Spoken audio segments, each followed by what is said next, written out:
Good morning Lahore, जागो लाहौर में खुश आमदीद जनाब। एक हंसती मुस्कुराती खूबसूरत सी सुबह के साथ में हूँ आपकी होस्ट मुनीबा आसिफ। नया दिन है, नई सुबह है और दुआ है कि आप लोग जहाँ कहीं भी होंगे ठीक ठाक होंगे जनाब, अपना ख्याल रख रहे होंगे और दूसरों का भी ख्याल खूब रख रहे होंगे और साथ ही साथ अपने माहौल का भी ख्याल रखना हमारी ही जिम्मेदारी है।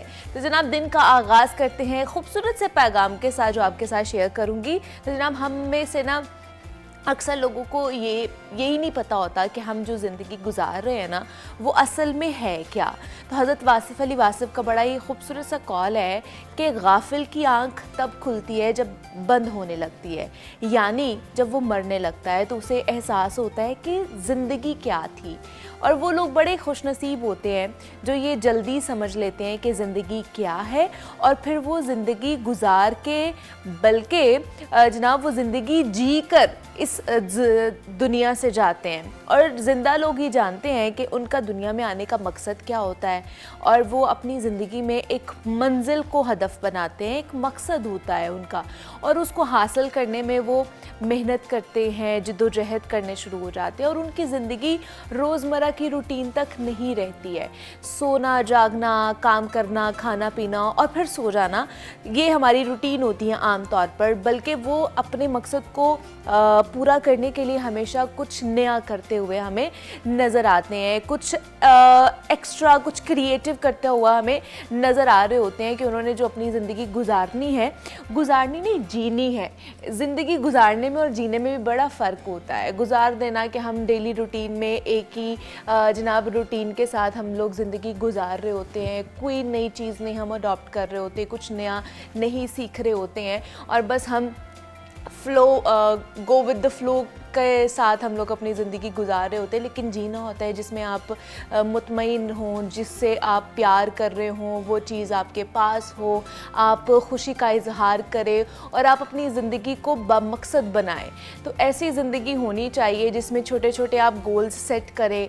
एक दिन का गोल सेट कर लें, एक हफ्ते का गोल सेट कर लें, एक महीने का गोल सेट करें और उसके बाद फिर आप देखें कि आपकी ज़िंदगी किस तरह 360 के एंगल से चेंज होना शुरू हो जाएगी। जब ये आप छोटे छोटे एलिमेंट्स अपनी ज़िंदगी के अंदर ऐड ऑन करते हैं ना, तो बहुत सी नई चीज़ें आपको एक्सप्लोर करने को मिलती हैं और जब आप चीज़ों को एक्सप्लोर करते हैं तो बहुत से नए एंगल्स मिलते हैं। जब हम किसी चीज़ को किसी और एंगल से देखना शुरू करते हैं, हमारा पर्सपेक्टिव थोड़ा सा चेंज होना शुरू होता है ना, तो हमें पता चलता है कि जो सिर्फ हम देख रहे होते हैं, जो सिर्फ हम सोच रहे होते हैं, वैसा ही नहीं हो रहा होता, ज़िंदगी में वैसा ही नहीं चल रहा होता। और भी बहुत सी चीज़ें होती है जनाब जिनको हम देख सकते हैं, जिनको समझ सकते हैं, जिनको जानने की कोशिश हमें करनी चाहिए। तो इसलिए जनाब ज़िंदगी ख़त्म होने से पहले उसको बामकसद बनाइए और भरपूर अंदाज से अपनी ज़िंदगी को जीना चाहिए। छोटी छोटी खुशियाँ जो है इनको सेलिब्रेट करना चाहिए और दूसरों को खुश रखना चाहिए। यही ज़्यादा अच्छी चीज़ है, क्योंकि अगर आप खुश रहेंगे और आप अपनी अच्छी ज़िंदगी गुजार रहे होंगे ना, तो जनाब आपका दिल करेगा कि बाकी लोग भी अच्छी ज़िंदगी गुजारें और दूसरे भी खुश रहें। तो तभी एक हेल्दी सोसाइटी जो है ना वो परवान चढ़ती है। तो आज का यही पैगाम था कि जनाब आप भी खुश रहिए और दूसरों को भी खुश रखिए। आगे बढ़ते हैं और जनाब अपने प्रोग्राम का आगाज़ करते हैं अपने अगले सेगमेंट की जाने। तो जनाब आज पाकिस्तान समेत दुनिया भर में वर्ल्ड मिल्क डे मनाया जा रहा है और इस दिन को मनाने का मकसद खुराक में दूध की अफादियत और इसकी पैदावार बढ़ाने के लिए अवामी शऊर को उजागर करना है। और अक़वाम मुत्तहिदा के ज़ेली इदारे FAO ने ये दिन मनाने का आगाज़ 1 जून 2001 से किया था और FAO के दादोशुमार के मुताबिक दुनिया भर में 1 बिलियन से ज़ायद अफराद का रोज़गार डेयरी सेक्टर से मुंसलिक है, जबकि आलमी सतह पर 2 बिलियन से ज़ायद अफराद डेयरी प्रोडक्ट्स का बड़े पैमाने पर इस्तेमाल करते हैं। और रिसर्च के मुताबिक पाकिस्तान दुनिया भर में दूध पैदा करने वाला चौथा बड़ा मुल्क है। और अगर सेहत के पॉइंट ऑफ व्यू से बात कर ली जाए तो चाहे वो बुज़ुर्ग हों, जवान हो या बच्चा हो, दूध सेहत के लिए एक पावर बूस्टर का किरदार अदा करता है। दूध में ऐसे कंपोनेंट्स मौजूद होते हैं जो हमारे लिए बहुत फ़ायदेमंद साबित होते हैं। ये जनाब प्रोटीन का भी एक बेहतरीन ज़रिया है। दूध और दूध की जो बनी हुई चीज़ें होती हैं, प्रोडक्ट्स होती हैं, वो ऑस्टियोपोरोसिस और हड्डियों के टूटने से भी आपको बचाती हैं, यहाँ तक कि आपके सेहत को बरकरार रखने में भी मदद देती है। तो आज हम दूध के हवाले से बात करेंगे, फ़वाइद और उसके हवाले से मज़ीद जानने की कोशिश करेंगे, किस तरह का दूध पीना चाहिए, कितनी मिकदार में पीना चाहिए और इसके क्या क्या नुकसानात भी हो सकते हैं। डॉक्टर वर्दा सिकंदर हमारे साथ इस वक्त इन स्टूडियोज में मौजूद हैं, जो कि कंसल्टेंट न्यूट्रिशनिस्ट हैं। डॉक्टर वर्दा, आपको वेलकम कहती हूँ जागो लाहौर में। कैसी हैं आप? Thank you so much for having me. Perfect, अल्हम्दुलिल्लाह। डॉक्टर वर्दा, सबसे पहले तो बताइए, आज वर्ल्ड मिल्क डे है, दूध की अहमियत, उसमें क्या क्या ऐसी चीज़ें मौजूद होती हैं जो हमारे लिए बहुत ज़्यादा फ़ायदेमंद है? देखिए, ह्यूमन बॉडी जो है उसमें उसकी जो देखिए कोई भी बिल्डिंग होती है, उसकी ऑब्वियसली जितना इंफ्रास्ट्रक्चर मजबूत होता है उतनी उस बिल्डिंग की लाइफ ज़्यादा होती है। Same with the case of human body. हमारा जो स्केलेटन है, हमारी हड्डियाँ हैं, वो दूध में मौजूद कैल्शियम जो है उससे बनी हुई है। तो ऑब्वियसली हमारा जितना आप देखें फ्रेम मजबूत होगा, जितना हमारा स्केलेटन मजबूत होगा, उतनी हमारी बॉडी के ढलने के चांसेस जो हैं वो कम होते हैं। और अगर दूध की इम्पोर्टेंस के लिहाज से बात की जाए, दूध एक सुपर फूड है। इसके अंदर कार्बोहाइड्रेट्स मौजूद हैं, प्रोटीन्स मौजूद हैं, फैट्स मौजूद हैं, कंप्लीट न्यूट्रिशन इसे कहा जाता है। उसके अलावा माइक्रो न्यूट्रिएंट्स में उसका बड़ा ज़बरदस्त कंटेंट मौजूद है। देखें, अगर बाय नेचर हम मैकेनिज्म देखें तो एक बच्चे की डेवलपमेंट में जब बच्चा पैदा होता है तो उसकी फर्स्ट जो फीड होती है वो मिल्क बना है, और उसके अंदर जो है वो इम्यूनो बॉडीज भी होती हैं, उसके अलावा तमाम न्यूट्रिएंट्स भी होती हैं जो बच्चे को through out the life cycle जो है वो हेल्प करती हैं। क्या बात है। लेकिन अगर आपने बच्चों की बात की है, बच्चों से शुरू कर लेते हैं। जैसे बच्चा पैदा होता है, एक तो वो मदर फीड भी करता है, लेकिन दूसरा फॉर्मुलेटेड मिल्क भी लगा दिए जाते हैं साथ में ही बच्चों को, डब्बे वाले जो दूध होते हैं। तो क्या जो बच्चे वो डब्बे वाले दूध पी रहे होते हैं वो क्या सेहतमंद हो सकते हैं? क्या उनकी हड्डियाँ उतनी मजबूत होंगी जो एक मदर फीड करता है, या उस तरह उसको फ़ायदा पहुँचेगा? देखिए, सबसे पहले तो ये कि हम जो ह्यूमंस हैं, हमारी इम्यूनिटी जो है वो ऑर्गेनिक चीज़ों पे बेस की गई है। हम जितनी ऑर्गेनिक चीज़ें लेते हैं उतनी हमारी बॉडी डेवलप होती है, डाइजेस्टिव मैकेनिज्म्स बेहतर होते हैं, और उतनी हमारी बॉडी इन रिस्पॉन्स बेहतर काम कर सकती है। अब इनिशियली जब एक बच्चा पैदा हुआ है, उस बच्चे को अल्लाह ताला ने ब्रेस्ट फीड के अंदर मिल्क डे के मौका पे मैं ज़रूर कहूँगी कि जो ब्रेस्ट मिल्क है, it is very important for all the kids. आप अपना नहीं, आप बच्चों का सोचें कि अगर अब जो कोलोस्ट्रियम मौजूद होता है उसके अंदर, वो बच्चे की पहली एंटीबायोटिक्स है। बच्चों को सारी ज़िंदगी वो इन्फेक्शन से जो है वो प्रिवेंट करती है।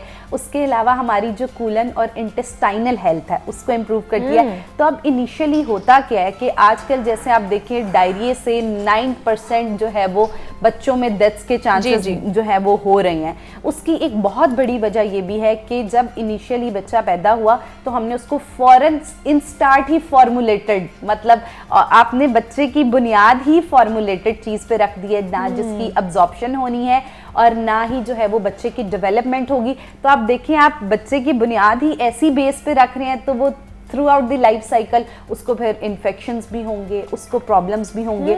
और उसके बाद रिसर्चेस के मुताबिक जो बच्चे की नरिशमेंट पहले ज़िंदगी के 2 साल होती है टूडलर्स की एज पे, वो बच्चे की सारी उसकी जो ज़िंदगी होती है through out the life cycle, वो न्यूट्रिशन प्रॉपर्टीज़ उसके अंदर रहती हैं। तो इट इज़ वेरी इंपॉर्टेंट कि आप बच्चे को स्टार्ट जो है का कोई भी डब्बे का दूध है, आजकल जैसे बहुत सारे हमारे पास जी फोर्टिफाइड मिल्क आ गए हैं जिसमें विटामिन डी फोर्टिफाइड है, राइबोफ्लेविन फोर्टिफाइड है, जिंक फोर्टिफाइड है, पर देखिए नेचर के साथ की कोई चीज़ नहीं है। हाँ, उसकी एफिकेसी, हमारी जो इंटेस्टाइन है, जब हम नेचुरल मिल्क लेते हैं उसकी हमारी इंटेस्टाइनल जो एफिकेसी है वो बहुत बेहतर है, हमें फ़ौरन अब्जॉर्ब हो जाता है। आप खुद फील करें कि आप किसी दिन दूध की जो है वो आम भैंस के दूध की चाय पिए या फिर जो है वो डब्बे वाले दूध की चाय, तो आपको डिफरेंस अपने एब्डोमेन में खुद ही फील हो जाएगा कि जो है वो एक्चुअली हमारी ह्यूमन बॉडी में जाके वो क्या कर। अच्छा, तो टाइप्स कितनी होती हैं दूध की, क्या क्या टाइप्स हैं, क्या मेजरली जो है वो हमारे पास 3 टाइप्स होती हैं दूध की। एक हमारे पास होता है फुल फैट मिल्क, ठीक है, जिसके अंदर क्रीम का बहुत ज्यादा कंटेंट, जिसमें अमूमन जो है वो 150 कैलोरीज जो है वो हमारे पास होती हैं। दूसरा हमारे पास होता है मॉडरेट फैट मिल्क, जो अमूमन हम लोग इस्तेमाल करते हैं डेली रूटीन में। और थर्ड हमारे पास आ जाती है फैट फ्री मिल्क, जिसको हम स्किम मिल्क के नाम से भी जो है वो मार्केट में जाना जाता है। अब जो बच्चे होते हैं ऑब्वियसली उनके लिए फैट्स बहुत जरूरी होते हैं। फैट्स ऑब्वियसली हमारी हार्मोन्स की डेवलपमेंट में जरूरी है, हमारे ब्रेन के लिए बहुत ज्यादा जरूरी है फैट्स। तो बच्चों को जो है वो फुल फैट मिल्क ही इस्तेमाल करना चाहिए, ताकि उनको जो है वो हड्डियों के जैसे रिकेट्स, बच्चों की टांगों का टेरे हो जाना, बच्चों की पोस्चर प्रॉब्लम्स जो है वो हो जाना, और उसके बाद इंस्टार्ट ही बच्चों की ऑस्टियोपीनिया जो है वो बच्चों में आए। तो इनके लिए बहुत ही ज्यादा जरूरी है कि वो फुल फैट मिल्क जो है वो आप बच्चों को दें। उसके बाद जो दूसरी जो है वो टाइप की अगर बात की जाए, हमारे पास जो मॉडरेट फैट मिल्क होता है, वो जैसे टीन एज बच्चे हैं कि जिनका फिजिकल एक्टिविटी लेवल बहुत ज्यादा है। फैट देखिए हम लोगों ने ना एक कॉन्सेप्ट बना लिया है कि दूध के ऊपर बलाई माय गॉड, ये तो हमारा वेट जो है वो गेन कराएगी, कोलेस्ट्रॉल बढ़ाएगा। मॉडरेट लेवल तक चीजें बिल्कुल ठीक है। अच्छा। लेकिन आप उससे जो है वो बढ़ जाते हैं तो वो प्रॉब्लमेटिक। जैसे एक मलाई है जो ऊपर फिर से मलाइयाँ मार के जो हम लोग जो है वो दूध और इस तरह की चीजें इस्तेमाल, वो ऑब्वियसली आप फैट का कंटेंट बहुत ज्यादा बढ़ा देते हैं। तो टीन एज बच्चों को जो है वो मॉडरेट फैट जो है वो वाला दूध इस्तेमाल करना चाहिए। और जैसे ऑब्वियसली अब हम लोग का एज ग्रुप है कि 25 के राउंड अबाउट जो लोग होते हैं, उससे बड़े लोग होते हैं, कि आपकी बॉडी के अंदर फैट एक्यूमुलेट होने के चांसेस, डिपॉजिट होने के चांसेस जो हैं वो बहुत ज़्यादा बढ़ जाते हैं। तो उस हवाले से ये होता है कि आपको कोलेस्ट्रॉल ना बढ़े, तो इसलिए हम कहते हैं कि फैट फ्री मिल्क जो है वो इस्तेमाल किया जाए, क्योंकि एक तो उसका कैलोरिक कंटेंट ठीक होता है, तकरीबन 85 जो है वो कैलोरीज, वो कि इवन अगर आप वेट लॉस का मैकेनिज्म में हैं या फिर जो है वो आप 45 प्लस हैं, जैसे ऑब्वियसली वो एक ऐसी स्टेज, मतलब वेट लॉस नहीं, अगर बैलेंस डाइट भी आप कर रहे हैं तो उसमें भी आप वो अच्छा है कि आप उसको अपनी डाइट का हिस्सा बना लें। फैट फ्री मिल्क होता है वो हमें वेट लॉस करने में हेल्प करता है, क्योंकि ऑब्वियसली दूध में प्रोटीन का भी बहुत अच्छा कंटेंट मौजूद है। ट्रू, ऐसे ही है। अच्छा, दूसरा कौन सा दूध पीना चाहिए फिर हमें, मतलब अगर हम बच्चों की बात कर रहे हैं या बड़ों की, एडल्ट्स की बात कर रहे हैं, या हम अपनी बात करें हमारे जो एज ग्रुप के लोग हैं, क्योंकि डब्बे वाले डब्बा दूध भी मिलते हैं, फिर जो खुला दूध भी मिल रहा होता है, तो पीने के लिहाज से कौन सा दूध अच्छा है? देखिए, सबसे पहले तो ये है कि आप अप्रोच करें कि आपको काऊ मिल्क जो है वो सेफ साइड पे मिल जाए, ठीक है। आप ट्राई कर सकते हैं इस चीज पे, बट ऑब्वियसली लेकिन मुश्किल है, बहुत मुश्किल है। बहुत ज्यादा प्रॉब्लम है, अंदर बहुत सारी सल्फेट और इस तरह की केमिकल्स डाले जा रहे हैं जो उल्टा फीमेल्स के हार्मोन्स खराब कर रही है, ठीक है। और उसके बाद मेल्स के अंदर भी डिफरेंट हार्मोनल प्रॉब्लम्स जो हैं वो देखने को आ रही हैं। तो सेफ साइड पे रहते हुए ये है कि काऊ मिल्क अगर उसके अंदर पानी भी शामिल है, सल्फेट या कोई हार्मोन्स जो हैं वो शामिल ना हो, तो वो फिर भी बेहतर है। लेकिन जो हमारे पास डब्बे वाला दूध है, अगर आपको पता है कि आप जो है वो आपको दूध नहीं मिल रहा, तो आप क्या करें, डब्बे वाला दूध इस्तेमाल कर सकते हैं, लेकिन पाउडर्ड मिल्क की तरफ बिल्कुल ना जाएं। अच्छा। हाँ, पाउडर्ड मिल्क जो होता है वो क्या करता है, हमारी बॉडी के अंदर जो वाटर मौजूद होता है, एक तो उसको निकाल देता है, दूसरा कॉन्स्टिपेशन के प्रॉब्लम्स अब्जॉर्ब, क्योंकि वो उस तरह से नहीं हो रहा होता, तो डाइजेशन में प्रॉब्लम्स हो रहे होते हैं। उसके अलावा जो हमारी आंतरें हैं उनके अंदर डाइवर्टिकुलाइटिस, गैस्ट्राइटिस, इन्फ्लेमेशन, ये वाली चीजें जो है वो बच्चों को भी पाउडर मिल्क ना दें। पाउडर्ड मिल्क जो है उसको बहुत ज्यादा मैक्सिमम अवॉइड किया जाए, क्योंकि वो सबसे डेंजरस है। देखिए, लिक्विड है ना, जैसे अब डिफरेंट ब्रांड्स जो है वो हमारे पास आ गए हैं, उनमें आप जो है वो फुल क्रीम मिल्क बच्चों में अप्रोच कर सकते हैं, अगर आपको पता है कि आपको काऊ मिल्क जो है वो नहीं मिल रहा। तो और उसके अलावा बच्चों के लिए खास तौर पे ऑन द डे ऑफ जो है वो मिल्क डे, मैं खास मैसेज देना चाहूंगी तमाम मदर्स को कि ब्रेस्ट फीड जो मिल्क है उसका कोई जो है वो अल्टरनेट सोर्स नहीं है, तो वो जो है मुकम्मल बच्चे की ग़िज़ाइयत है, तो उस पर ज्यादा एम्फेसाइज किया जाए बजाय कि आप डब्बों वाले दूध और उन्हीं की तरफ जाए। अच्छा, जो लैक्टोज इंटॉलरेंट होते हैं, जिन लोगों को जिनसे नहीं पिया जाता है दूध, उनके लिए अल्टरनेटिव्स क्या हैं? जैसे आलमंड मिल्क आ गया हुआ है, इस तरह और भी बहुत से सारे मिल्क हैं, तो वो क्या हो सकते हैं उनके लिए बेनिफिशियल? देखें, जो लोग लेक्टोज इंटॉलरेंट हैं, ठीक है, उनके लिए अब तो बहुत ज़्यादा मार्केट में डाइवर्सिटी आ गई हुई है। दिन ब दिन देखें बहुत तरह के मिल्क आ गए हैं। अगर मैं बात करूं उनके लिए सेफ साइड पे रहते हुए आलमंड मिल्क एक बहुत बेहतरीन ऑप्शन है। आलमंड्स के अंदर भी कैल्शियम का बेहतरीन कंटेंट मौजूद होता है, विटामिन ए, राइबोफ्लेविन, वो तमाम न्यूट्रिएंट्स जो बहुत हद तक हमारे दूध के अंदर भी मौजूद है, वो इस्तेमाल कर सकते हैं। Soya milk is the best option, ठीक है। सोया मिल्क जो है उसके अंदर आपको 7 बी कॉम्प्लेक्सेस भी मिल जाते हैं, ठीक है। जो लैक्टोज इंटॉलरेंट होते हैं उनको अब्जॉर्प्टिव इशू बहुत ज्यादा होते हैं, जिसकी वजह से इंटेस्टाइनल प्रॉब्लम्स और ब्लोटिंग, मतलब अगर वो कोई, तो सोया मिल्क आपको उससे भी जो है वो प्रिवेंट करेगा और इजीली जो है वो। उसके अलावा मैं बात करूं अगर कोकोनट मिल्क जो है, it is also a very good source of calcium और उसका अब्जॉर्प्टिव रेट भी बहुत बेहतरीन है, तो आप जो है वो इस्तेमाल कर सकते हैं। तो हमारे पास जो है ये बड़े अच्छे अल्टरनेट सोर्सेज हैं। उसके अलावा आजकल जो है अगर आप अब देखें, आप ब्रांड्स की अगर बात की जाए, बहुत बेहतरीन ब्रांड्स भी हमारे पास हैं। आप उन्हें अप्रोच, जिनका आपको पता है जो ड्रैप अप्रूव्ड है, ठीक है, आप उनके जो है वो लैक्टोज फ्री मिल्क जो है वो अप्रोच कर सकते हैं, वो पी सकते हैं। उसके अलावा जो कैल्शियम है और भी बहुत सारे फूड्स में हमारे पास मौजूद है, ग्रीन लीफी वेजिटेबल्स है इनमें। उसके अलावा जो नट्स है, खासतौर जो फिग्स होती हैं, अंजीर, रेजिन्स, एप्रिकॉट, इनके अंदर कैल्शियम का एक बेहतरीन कंटेंट मौजूद है। तो आप लोग जो है वो ये फूल मखाने जो होते हैं, ये आप जो है अल्टरनेट सोर्सेस, क्योंकि ज़रूरत ये है कि हमारी बॉडी न्यूट्रिएंट डेफिशिएंट ना हो, ठीक है। तो अगर आप जो है वो ऑब्वियसली दूध नहीं पी पा रहे, तो आप अल्टरनेट सोर्सेज इस्तेमाल करें ताकि आपकी बॉडी के अंदर डेफिशिएंसीज ना हो। अच्छा, दूसरा ये मुझे बताइए, जो अब हम दूध को बॉयल करते हैं, तो डॉक्टर वर्दा कितनी देर उसे बॉयल करना चाहिए कि उसकी जो न्यूट्रिएंट वैल्यूज़ हैं वो ख़राब ना हो जाए, ख़त्म ना हो जाए? मतलब हमारे घर में ना एक तो खाने के हवाले से भी न्यूट्रिशंस कहती हैं कि उसको इतना नहीं भूनना चाहिए कि जितनी भी उसकी न्यूट्रिशन वैल्यू होती है वो ख़त्म कर देते हैं हम, और उसके बाद क्या खा रहे होते हैं, कुछ भी नहीं खा रहे होते हैं। तो दूध को कितना बॉयल करना चाहिए? हाँ, देखिए, हम लोग आइडियली कहते हैं कि 3 जैसे उबाले होते हैं दूध के, आप 3 उबाले जो है वो दिलवाएं। उससे ज़्यादा जो होता है, हमारे यहाँ बहुत ज़्यादा एशियंस में कल्चर एक पाया जाता है कि जिसको जितना उबलेगा उतना फैट ज़्यादा अंदर आएगा और उतना जो है वो बेहतर होगा। मतलब जब तक उसके ऊपर वो बलाई अच्छे तरीके से नहीं आ जाएगी, हमारा तो लगता ही नहीं है कि दूध बॉयल हुआ है। एग्जैक्टली।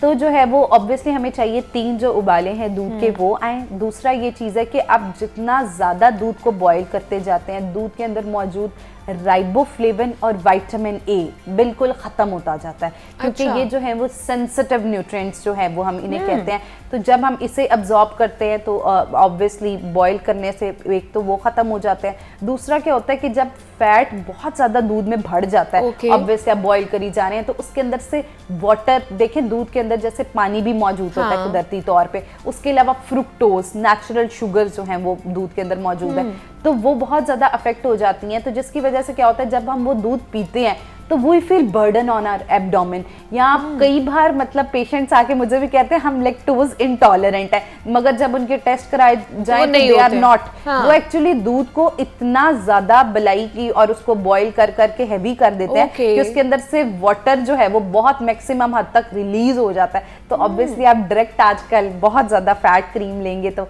अल्टीमेटली आपको जो है वो डाइजेस्टिव इश्यूज भी होंगे और फिर दूध जो है वो उसका कोई फायदा नहीं लेने का। मतलब उसके अगर 3 जो बॉयल आ गए हैं तो उसको बंद कर देना चाहिए। एग्जैक्टली। आप और कोशिश करें लो टू हाई फ्लेम पे जो है वो दूध को बॉईल किया जाए, बिल्कुल डायरेक्ट जैसे अक्सर हम होते हैं ऑब्वियसली वो यार मूविंग इन अ क्विक कह रहा ना कि जी क्विकली आप चीज़ों को करें, तो बहुत तेज जैसे फ्लेम होता है वो भी डेंजरस होता है ऑब्वियसली, क्योंकि वो फॉरेन न्यूट्रिएंट्स जो एकदम हीट अप करके ख़त्म कर देता है। तो आप स्लोली जब वो ग्रेजुअली बॉयल होता है तो एक प्रॉपर टेम्परेचर पे बॉयल होता है, जिससे जो है उसकी न्यूट्रिशनल प्रोफाइल जो है उस पर इतना इफेक्ट नहीं आता। लेकिन ये जो डब्बा पैक है या जो दूसरे वाले दूध होते हैं उसमें वही सारी चीज़ें हमें मिल रही होती हैं जो एक दूसरे वाले दूध से, जो एक सेहतमंद दूध पी के हमें एक अच्छी वाली सेहत मिलेगी। देखिए, नो डाउट जो है वो डब्बे वाले जो मिल्क हैं इनमें अब बहुत ज़्यादा डाइवर्सिटी आ गई है। बहुत सारा इवन दो प्री मेच्योर बच्चे हैं, जैसे कि कहते हैं कि अगर 6 माह में बच्चा पैदा हो गया है तो उसके बाद अगर बच्चे को आप इस तरह के डिफरेंट हमारे पास मिल्क आ गए हैं कि आप बच्चे की ब्रेन डेवलपमेंट उस हद तक जो है वो कर सकते हैं। इन स्पेसिफिक केसेस जो है वो हम ज़रूर रेकमेंड करते हैं आप डब्बे वाले दूध को अप्रोच करें जो वाकई ही फोर्टिफाइड हैं, ड्रैप अप्रूव्ड हैं, TUV जिनका जो है वो 100% अप्रूव है, वो वाले they are safe to use, but in a limit उसकी भी एक डोजेज सेट करनी होती है कि हम लोग ऑब्वियसली ब्रेस्ट फीड के साथ एक्सेप्शनल फीडिंग में, ताकि बच्चे की जो है वो पूरी न्यूट्रिशनल प्रोफाइल वहां से भी पूरी हो वहां से भी। लेकिन जब आप सिर्फ बच्चे को डब्बे का दूध देंगे तो ऑब्वियसली एक तो बच्चे एडिक्ट हो जाते हैं, ठीक है, कि वो फिर जब नेचुरल चीजें खाते हैं तो उनको बिल्कुल भी जो है वो अब्सॉर्ब नहीं होती। और उसके बाद एक और आजकल बहुत बड़ा जो है वो फ्लॉ चल रहा है, पहले हम लोग ओबेसिटी देखते थे बड़े लोगों में, अब तो बच्चों में जो है वो चाइल्डहुड ओबेसिटी सिंड्रोम जो है वो पाकिस्तान में बहुत ज्यादा उसकी रेशियो डे बाय डे बढ़ चुकी हुई है। तो अब ऑब्वियसली इतने छोटे बच्चे हमारे पास क्लिनिक में आते हैं तो मदर साइड दैट कि इनके वेट रिड्यूस कराएं, तो अब ना हम उनको डाइट करा सकते हैं, ना उनको जो है जी हम लोग कोई फैट डाइट की तरफ लेके जा सकते हैं, ना उनका कोई फूड ग्रुप इमिट कर सकते हैं। तो इसलिए जो है वो हम लोग आप बिल्कुल इनिशियली जब बच्चे को डब्बे वाला दूध देते हैं तो उसमें चूंकि कार्ब्स का कंटेंट बहुत ज्यादा होता है और आर्टिफिशियल कुछ शुगर्स जो है वो भी डाले जाते हैं, एग्जैक्टली प्रिजर्वेटिव्स डाले जाते हैं, फॉर्मुलेटेड मिल्क जो होता है तो उसको प्रिजर्व करना होता है, इसलिए ज़्यादा बच्चों के लिए ये है कि मदर फीड ज़्यादा अच्छी है, बेनिफिशियल है उनके लिए। और बाकी जनाब जो अपनी ग़िज़ा में दूध का लाजमी इस्तेमाल करें डेली रूटीन में ताकि आप सेहतमंद ज़िंदगी गुजार सकें। डॉक्टर वर्दा सिकंदर कंसल्टेंट न्यूट्रिशनिस्ट हमारे साथ मौजूद थी। डॉक्टर वर्दा बहुत शुक्रिया आपके वक्त का कि आप यहाँ पर आई और वर्ल्ड मिल्क डे के हवाले से हम बात कर रहे थे। यहाँ पे एक छोटी सी ब्रेक लेते हैं, मिलते हैं इस ब्रेक के बाद।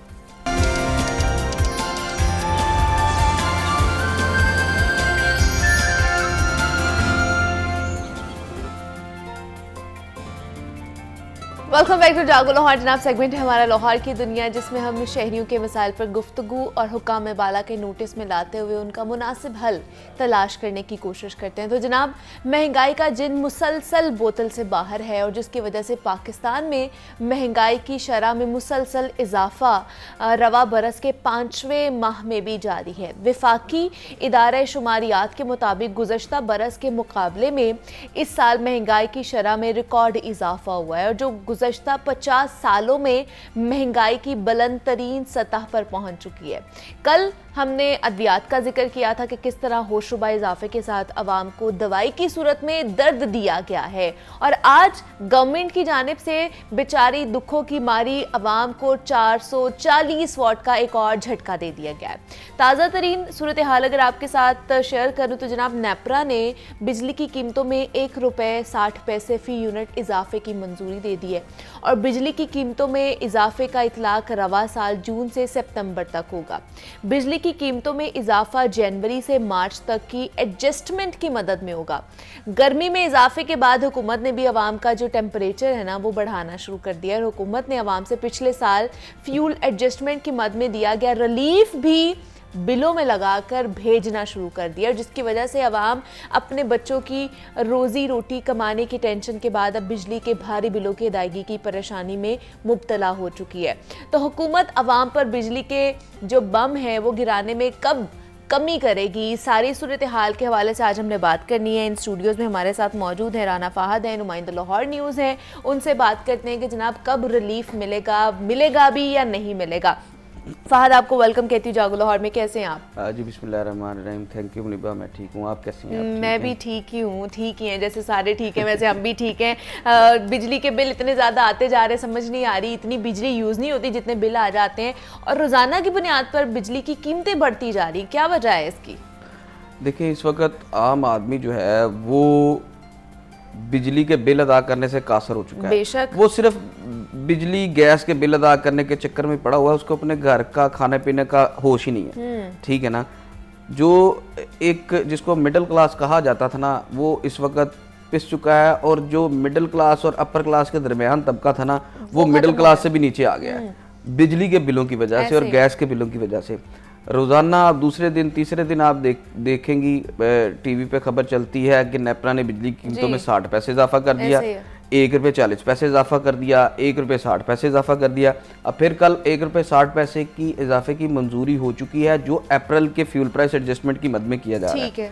अच्छा, वो जो CPPA थी उसकी जानिब से जो है वो नेपरा को दरख्वास्त दी गई थी कि 2 रुपये 1 पैसे जो है वो बिजली की कीमतों में इजाफा किया जाए, क्योंकि पैदावारी लागत ज़्यादा थी अप्रैल की जो बिजली इस्तेमाल हुई है, इसलिए उसमें जो है वो 2 रुपये 1 पैसे फ़ी यूनिट इजाफा किया जाए।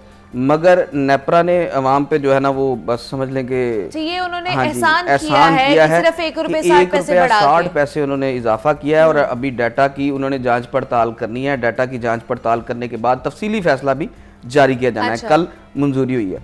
अच्छा, इसी तरह आप देखें कि इस वक्त अगर बात की जाए आम सारिफ की, तो अगर मैं कमर्शियल सारिफ की बात करूं तो कमर्शियल सारिफ को तमाम टैक्स इंक्लूड करके वो जो मुख्तलिफ टैक्सेस हैं जिनमें GST है, नीलम जेलम सरचार्ज है और फ्यूल प्राइस एडजस्टमेंट है और वो पता नहीं क्या क्या टैक्सेस हैं। आप अगर बिल देखें तो एक लंबी लाइन टैक्सेस की लगी है। हाँ जी, बिल्कुल ऐसे ही है। आपका बिल उतना नहीं होगा जितने टैक्सेस होंगे, ठीक है ना। तो वो जो है ना वो साथ मिला के अगर सब मिला के बात की जाए तो कमोबेश 42 से 43 रुपए जो है ना फ़ी यूनिट, जो छोटा कमर्शियल है, जो छोटी दुकानें हैं, छोटी छोटी दुकानें हैं, परचून की दुकान हो गई, कोई सब्जी की दुकान हो गई, वो जो इस्तेमाल कर रहे हैं तो उन्हें कम अज़ कम जो है ना वो 42 से 43 रुपए फ़ी यूनिट के हिसाब से एक यूनिट उनको पड़ रहा है। अब आप देखें कि एक दुकानदार है, उसने बिजली जब बिल अदा करना है, कॉस्ट कहाँ से पूरी करनी है? आम सारिफ से पूरी करनी है। वो चीज़ों की कीमत बढ़ा देगा, अशिया की कीमतों में इजाफा कर देगा। वो तो कुछ ना कुछ तो करेगा ना अपने घर को चलाने के लिए, अपनी आमदन बचाने के लिए। अगर आप, मैं छोटी सी आपको एक मिसाल देता हूँ कि पिछले साल की बात है, और जब फ्यूल प्राइस एडजस्टमेंट लगी तो एक आइस फैक्ट्री का मालिक मुझे मिल गया। बाहर कहीं जो बर्फ खाने होते हैं जो बर्फ बनाते हैं, तो ये सर्दियों में वो बेचारा ना खवार हो रहा था मुख्तलिफ जगहों पे। मैंने कहा यार क्या हुआ है, आप क्यों परेशान है? वो कहता भाईजान मैंने जो है ना वो पिछले साल जून में बहुत अच्छी कमाई की। अच्छा। मेरी कमोबेश जो है ना वो 25 लाख रुपए मेरी आमदन हुई। ओके, ठीक है। तो मैं बड़ा खुश था, मैंने सारे अपने मामला ठीक किए। तो इस साल जो है ना वो अभी मुझे उस माह की फ्यूल प्राइस एडजस्टमेंट आई और मेरा 38 लाख रुपए बिल आ गया। अच्छा। हाँ जी, उसने जो 25 लाख रुपए मैंने कमाया था हाँ। ठीक है, वो तो गया। हाँ। उसके ऊपर और मुझे 12-13 लाख रुपया और पड़ गया। अब मुझे ये बताएं कि मैं अपनी फैक्ट्री बेचूं, किससे मांगूं, क्या करूं? ठीक है ना।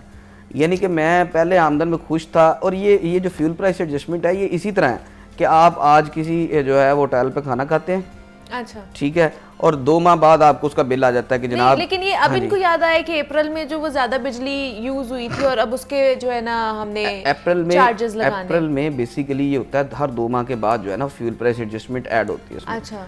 यानी कि फ्यूल प्राइस एडजस्टमेंट कम भी होते हैं पैसे, मगर वो कितने? एक अरसा हो गया पैसों में कम होते हैं ना, रुपयों में कम नहीं होते। एक अरसा हो गया कम नहीं होते। अच्छा, ठीक है ना। हमेशा हर दफा आप देखेंगे कि इसमें इजाफा ही हुआ है, बढ़े ही है, ठीक है ना। तो यही इस दफा भी हुआ है, कम भी होते हैं। फ्यूल प्राइस एडजस्टमेंट का मतलब ये होता है कि जैसे पिछले साल यानी कि अप्रैल में जो बिजली की पैदावारी लागत थी जी, ठीक है, उसमें वो सारी जितनी भी बिजली पैदा करते हैं उसका सबका एग्रीगेट निकालते हैं। जैसे कोयले से कितनी बिजली बनी, विंड से कितनी बिजली बनी, डैम से कितनी बिजली, हाइडल से कितनी आई, और इसके साथ साथ फ्यूल से और दीगर जो ज़राए हैं बिजली पैदा करने के उनसे कितनी कितनी बिजली बनी। फिर उनका एक कॉस्ट निकालते हैं, उस कॉस्ट के डिवाइड करते हैं और एक फार्मूला होता है, उसको डिवाइड करके फिर वो देखते हैं कि हमें उस वक्त इतने की ये पर यूनिट पड़ा था और हमने आवाम को इतने का दिया था। जो एक बुनियादी जो टैरिफ होता है उसको चेक करते हैं। अगर तो बुनियादी टैरिफ उससे ज़्यादा है तो बिजली की कीमत में कमी कर देते हैं। अगर बुनियादी टैरिफ से महंगी बिजली बनी है तो फिर वो उसको उतना उसमें ऐड कर देते हैं। अच्छा, मज़ेदारी की बात, पिछले साल जो मई और जून में फ्यूल प्राइस एडजस्टमेंट मई और जून का हुकूमत ने ख़त्म कर दिया था, आवाम को रिलीफ दे दिया था, वो इस साल अब किस्तों में लग के आ रहा है, एक साथ में लग के आ रहा है। अच्छा, ठीक है ना। अच्छा, वो भी लग के आ रहा है। अब ये भी फ्यूल प्राइस एडजस्टमेंट है, उसकी किस्तें भी हैं, इसकी किस्तें भी, इसका भी है मुकम्मल। मतलब इसके साथ खुशी मना रहे थे अब वो गम में मुब्तला होंगे। गम में कभी खुशी कभी गम वाला हिसाब हो जाता है ना। तो अब जो है वो इस वक्त आप यकीन करें कि जो मीडियोकर है ना, हाँ जी, मीडियोकर, वो भी अपना बिल देख के परेशान हो गया। उसके बिल, उसका बिल जमा कराने की सकत उसमें भी नहीं है। इस वक्त सूरत हाल ये है कि एसी चलाते हुए हर बंदा को 10 दफा सोचता है कि मैं एसी चला लूं। हाँ। ये तो अल्लाह ताला ने ये मौसम जो है ना, वो ये मई का महीना जो है ना, वो अल्लाह ठंडा ताला की गुजार बड़ी दिया, वरना तो मेहरबानी हमारे ऊपर, लोग बेशक, मेरे ख्याल में बेशक। जो है वो कर्ज उठाने तक पहुंच जाते कि कर्ज उठा के बिल जमा करवाते। बहुत से लोग ऐसे देखे हैं जो बेचारे कर्ज उठा के जो है वो बिल जमा कर, बिजली बुनियादी जरूरत है ना। देखिए आप छोटे छोटे बच्चों को रोते हुए नहीं देख सकती, आपने पंखा चलाना ही चलाना है, आपने एसी चलाना ही चलाना है। रात को जब बच्चे छोटे छोटे बच्चे जो है वो तंग हो गए, गर्मी, छोटे छोटे घर हैं लोगों के, अगर आप अंदरून लाहौर की बात करें, गुंजानाबाद इलाकों में छोटे छोटे घर हैं, 2-2 कमरे में लोग रह रहे हैं, ठीक है ना। तो अब मजबूरी बन गई है उनकी एसी लगाना, क्योंकि मौसम की शिद्दत ज़्यादा होती है। पिछले साल बहुत ज़्यादा गर्मी थी, इस साल अल्लाह ताला ने करम किया, अभी तक जो है वो उस गर्मी की उतनी शिद्दत नहीं आई, और एसी नहीं चले, लोग इतने जो है वो उतने बिजली इस्तेमाल नहीं की गई इतनी। मगर इसके बावजूद, ठीक है ना, अगर आप ये जून में अगर गर्मी होती है, शुरू होती है, तो एसी चलने ही चलने, ठीक है ना। और फिर बिल कहाँ तक और फिर बिल कहाँ तक आते हैं? जो 700 यूनिट जो इस्तेमाल कर रहा है ना, जिसके बिजली के 700 यूनिट इस्तेमाल हो रहे हैं, उसे कम व बेश 45 रुपए का यूनिट पड़ रहा है। आप देख लें, सारा टैक्सेस मिला के जो है वो एक लंबी लिस्ट होती है टैक्सेस की, खाली टैक्सेस की एक लंबी लिस्ट होती है। अच्छा, दूसरा एक प्रोजेक्ट भी आया था फाहद, कूड़े से बिजली बनाने का भी कोई प्रोजेक्ट आया था, उसके ऊपर कोई अमल दरामद हो सका, कोई पेशरफ्त हो सकी? बहुत से प्रोजेक्ट शुरू किए थे इन्होंने, छोटे डैम बनाने के प्रोजेक्ट शुरू किए थे। महकमा तवानाई पंजाब की जानिब से एक छोटा डैम, छोटे छोटे डैम जो मुख्तलिफ नहरों पे जो बड़ी विंड से भी इन्होंने बनानी थी, हाँ जी, विंड से भी बना रहे थे। जो छोटे वो प्रोजेक्ट जो है ना वो शुरू ही होते हैं, कागजों में शुरू होते हैं, उनकी इनिशियल रिपोर्ट होती है और उसके बाद वो प्रोजेक्ट खत्म हो जाते हैं। अभी मैं ये पिछले से पिछले साल एक प्रोजेक्ट इन्होंने शुरू करना था, कुछ जितनी पंजाब की 36 अजला में जितनी 36 नहरें हैं ना, हाँ जी, बड़ी नहरें, दुआमी नहरें जो हैं, उन पर इन्होंने छोटे छोटे पावर प्लांट लगाने थे। एक प्रोजेक्ट था। उन पावर प्लांट्स का फायदा क्या होना था कि जितने करीबी देहात हैं वहां पर बिजली उनको मिलनी थी और वो सस्ती बिजली मिलनी थी। अच्छा, वो प्रोजेक्ट जो है वो सिर्फ प्रोजेक्ट तक ही महदूद रहा, डॉक्यूमेंटेशन होगी। हाँ जी, वो 10 जगह सिलेक्ट हो चुकी हैं, 10 जगह सिलेक्ट हो चुकी हैं कि यहाँ पर लगने हैं, यहाँ पर लग सकते हैं, यहाँ से बिजली पैदा हो सकती है। अच्छा, मगर उसके बावजूद वो जो है वो मामला ठप है। इसके साथ साथ डैम्स का तो आपको पता, अगर ओवरऑल हम कौमी लेवल पे बात करें तो कितने डैम बन रहे हैं। डैम्स की तो अशद ज़रूरत है, ये हमारी ज़िंदगी है इस वक्त। आप समझ लें कि डैम जो है वो हमारी ज़िंदगी है, ज़िंदगी मौत का मसला है, ठीक है। मगर कोई चक्कर नहीं है, किसी को ख्याल नहीं है डैम के, वो सब इधर उधर चक्कर में पड़े हुए हैं। हुकूमत डैम के बारे में सोच ही नहीं रही। जो नए डैम्स बनने, आप दूसरे ममालिक से अपना कंपैरिजन करें तो आप देख लें आपके कितने डैम और उनके कितने डैम हैं। जब तक बिजली सस्ती पैदा नहीं होगी, आवाम को रिलीफ नहीं मिलेगा। अब आप देखें ना, बिजली जितनी मर्जी पैदा कर लें, मगर महंगे फर्नेस ऑयल से बिजली पैदा कर रहे हैं, महंगे कोयले से बिजली पैदा कर रहे हैं। अब ये दोनों जब इन दोनों से और इसके साथ साथ RLNG से बिजली पैदा कर रहे हैं, और ये वो चीजें जो बाहर से इम्पोर्ट होती हैं। देखो ये महंगी हैं, ये इनको हम अफोर्ड ही नहीं कर सकते, एग्जैक्टली। RLNG तो आज एक हम उसको वैसे अफोर्ड नहीं कर सकते। अगर RLNG का, अगर गैस पे आपको RLNG का टैरिफ लग जाए तो आप दूसरे दिन कनेक्शन कटवा देंगे कि नहीं भाई, हम नहीं इसको अफोर्ड कर सकते, बहुत महंगी है RLNG, ठीक है। और ऊपर से RLNG आप पावर सेक्टर को दे के उसमें से वो उसका क्या नाम है, उससे बिजली बना के और वो दे रहे हैं, तो वो तो फिर बहुत महंगी है। हुकूमत इस दफ़ा प्रोजेक्ट कह तो रहे हैं कि जी हम इस दफ़ा हमारा एक प्लान ये है कि हम सस्ते और मुकामी फ्यूल से बिजली पैदा करने की कोशिश करेंगे, और जितने प्रोजेक्ट लगेंगे वो सारे सस्ते और मुकामी फ्यूल से जो बिजली पैदा करेंगे। पहले भी जितने भी प्रोजेक्ट तैयार किए गए थे वो भी मकामी तौर पर ही करने थे ना? नहीं, वो प्रोजेक्ट तो यहाँ पे लगने हैं ना, मगर वो जो जितनी उसमें जो इनमें फ्यूल जो इस्तेमाल होता है वो तो दरामदी है, ठीक है ना। जैसे आप RLNG से जो लगे हुए हैं, प्लांट लगे हुए हैं RLNG से, RLNG बाहर से बहुत महंगी मिलती है, ठीक है। वो कभी कतर से मंगवाओ, कभी कहीं से मंगवाओ, कभी कहीं से मंगवाओ, तो RLNG तो बहुत महंगी है। उसके बाद आप कोयले से जो प्लांट लगाए हैं, कोयले में भी मुकामी कोयला नहीं लगता, उसमें मुकामी कोयला इस्तेमाल नहीं होता, बाहर से कोयला दरामद करना पड़ता था। अच्छा, तो क्या हमारे मकामी कोयले से बन सकती है? मुकामी कोयले से भी बन सकती है, बिल्कुल बन सकती है। उसके लिए एक नया प्रोजेक्ट लगाना पड़ेगा इनको, ठीक है। वो उसको इस्तेमाल में लाने के लिए उसको जो है ना वो रिफाइन करना पड़ेगा। तो बात यह है कि जब तक आप मुकामी ईंधन से बिजली पैदा नहीं करते, उस वक्त तक सस्ती बिजली नहीं हो पैदा होना एक ख्वाब है। आवाम को सस्ती बिजली मिलना एक ख्वाब है, जब तक सस्ते फ्यूल से बिजली पैदा नहीं होगी। मैं आपको बता रहा हूँ कि एक गरीब बंदा जिसकी 1000 रुपया दिहाड़ी है दिन में, बहुत 1000 रुपया दिहाड़ी पहले बड़ी दिहाड़ी समझी जाती थी कि यार सारा दिन में तो पता भी नहीं चलता 1000 रुपया 1000 रुपया तड़वाएं, 3 चीजें लें, 1000 रुपया खत्म। 1 लीटर पेट्रोल डलवाएं, ठीक है ना, तो वो देख लें कितने का, और उसके बाद आपने एक दफा खाना खाना है दोपहर का और कहानी खत्म, 1000 रुपए की कहानी खत्म, ठीक है ना। और यही सिलसिला आप आगे देख ले कि वो बंदा बेचारा अपने 2 बच्चों को रोटी भी उसने खिलानी है, उसके बाद उसने घर का किराया भी देना है, उसके बाद बिजली के बिल भी देना। यकीन करें कि मैंने लिटरली लोगों को रोते हुए देखा है बिजली के बिलों की वजह से, बुजुर्गों को, खवातीन को, कि क्या करें हम, कहाँ से बिल अदा करें इतने, ठीक है ना। अब खुली कचहरियां लगती हैं लेस्को की जाने से। अभी तो दोबारा लोगों ने बाहर एहतजाज करने निकलना है, सारा कुछ करना है। पिछले साल भी हमने ये देखा था, गर्मी इस दफा हो जाती किया है। अगर ये गर्मी इस दफा बढ़ जाती, मई में गर्मी बढ़ जाती, तो लोग सड़कों पे ही होते, जो सूरत हाल थी, ठीक है ना। क्योंकि इतनी महंगी बिजली का बिल देना आवाम के बस की बात है ही नहीं। एक पॉसिबल होती है ना चीज के आपके लिए पॉसिबल है, एक इम्पॉसिबल है, वो इम्पॉसिबल है चीज। आमदनी नहीं है, लोगों की जॉब्स नहीं है, लेकिन बिल जो है वो इतने ज्यादा तो आने हैं वो तो। और फिर सबसे बड़ी बात यह है कि आप देखें, आपने 2 माह का बिल नहीं जमा करवाया ना, दूसरे माह उन्होंने आपका कनेक्शन काट के वो जाना। और फिर सबसे बड़ा जो अजाब है आवाम के लिए, खास तौर पर लाहौर के आवाम के लिए, वो ओवर बिलिंग है। एक तो महंगी बिजली है, ऊपर से ओवर बिलिंग है, ठीक है ना।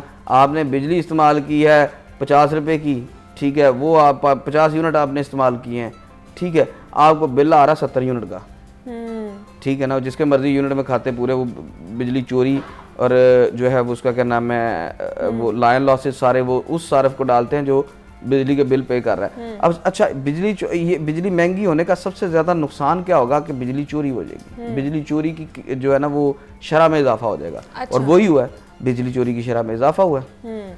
आप देख लें, बहुत जो है ना वो रोजाना की बुनियाद पर आप कार्रवाइयां भी देख रहे होंगे, टीवी पे चलती हैं कि भाई आज लेस्को ने इधर कार्रवाई की, लेकिन उसमें कमी तो नहीं वाकई हो रही ना, कमी नहीं वाकई हो रही, वो ज्यादा हो रही है। लोग क्या करते हैं यार, FIR करो। अच्छा, कीमतें ज्यादा होती हैं, लोग फिर क्या करें, बिल अदा ना करें या क्या करें, फिर क्या कर सकते हैं? क्या कर सकते हैं, आवाम तो परेशान है। ये तो हुकूमत को इस हवाले से चाहिए। बिल अदा नहीं करेंगे, सब्सिडी भी इसमें खत्म हो चुकी है तकरीबन। बिल अदा नहीं करेंगे फहद, तो वो फिर आके मीटर काट देते हैं, मीटर काट देते हैं।